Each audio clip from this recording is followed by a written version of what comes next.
Dr. Sufyan Bale kun hanaaba Dr. Sufyan Bale itti dhiyaadhaa subscribe gochuudhaan jajjabeessaa isin oduu fi odeeffannoo akkasuma ammoo daawwaa fi meeshaalee garaagaraa asirraa argattu subscribe gochuudhaan maatii keenya ta'a. Assalamu alaikum warahmatullahi wabarakatuh.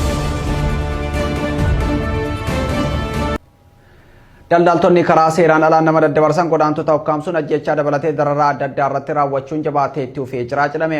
Dhaggoo baruu safaa Taajuddin Xayyiboo yeroo ammaa biyya Saudi Arabiyaa naannoo Taslis jedhamutti daldaltoota kanaan dararamaa jiraachuu viidiyoon OMN dhaqqabe ni argisiisa. Daldaltoonni kun birrii Itoophiyaa 900 akka kafaluuf gaafataa jiru kan jedhan maddeen reebicha ulfaataa irratti raawwataa jiranis miidhamaa jira jedhan.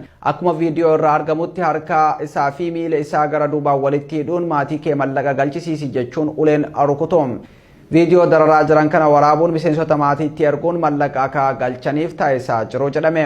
Akka viidiyoo irraa mul'atutti kanneen harkaa fi miila isaa walitti hidhuun reebaa maatii isaa mallaqa akka erganiif gaafatan lammiilee Itoophiyaati.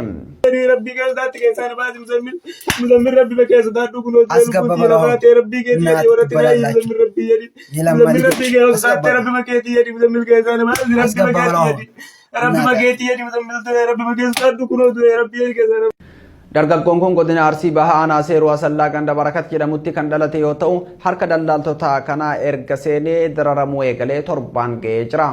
Karaa seeraan alaan gara biyya biraa deemuun barbaachisaa akka hin taanee fi aarsaa lubbuu kafaluu akka hin qabne dhaama waldaan ittisa godina seeraan alaa fi ittisa daldala namaa.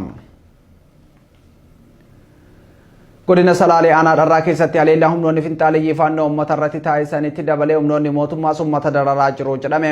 Obbo Mustafaa Waluu